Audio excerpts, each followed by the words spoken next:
Iconic transformation सब sports को प्रोत्साहन दे चली आईटा गोटे निरा प्रयास तादर गोटे national level wheel chair tournament प्रथम थर पर हवा जाऊँशा जो थे कि 4टा टीम पार्टिसिपेट कर उड़ीसा आमर उत्तर प्रदेश कर्नाटक और गुजरात सब टीम मैंने आसी पहुँची गले प्रथम थर पर उड़ीसावासी देखिए व्हील चेयर रे केमती क्रिकेट खेला जाए दिव्यांग भाई माने कौन सी गुण कम नुहति विचक्षण प्रदर्शन मुझे देखी सब आसे बाहर सब प्रदर्शन वीडियो मो पाखे आसे से मत मनरे गोटे लगे जे कहीं ओडिशा रे आमर होनी तो से आम ओडिशा टीम को प्रथम अडॉप्ट करूँ जो आम गोटे स्पोर्ट्स आइकनिक अवार्ड करूँ जो ओडिशा टीम को अडॉप्ट करूँ बहुत बढ़िया लगी जे दिव्यांग भाई मानक जो आत्मा तृप्ति आउ कॉन्फिडेंस जो देखिलु आम भी खुशी होती आज मुझे देखिपुर जो भाई मैंने बाहर भी आसर जो कॉन्फिडेंस लेवल रे आम आहरी उत्साहित अच्छु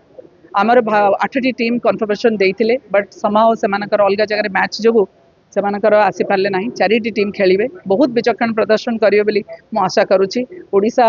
टीम बहुत एक्साइटेड अच्छा दीर्घ 15 दिन है प्रैक्टिस कर भुवनेश्वर रही तो आपण मैंने समस्त को निमंत्रण रहा समस्ते आसिक प्रोत्साहन करूँ हाईटेक मेडिकल ग्राउंड डिसेम्बर 2, 3, 4।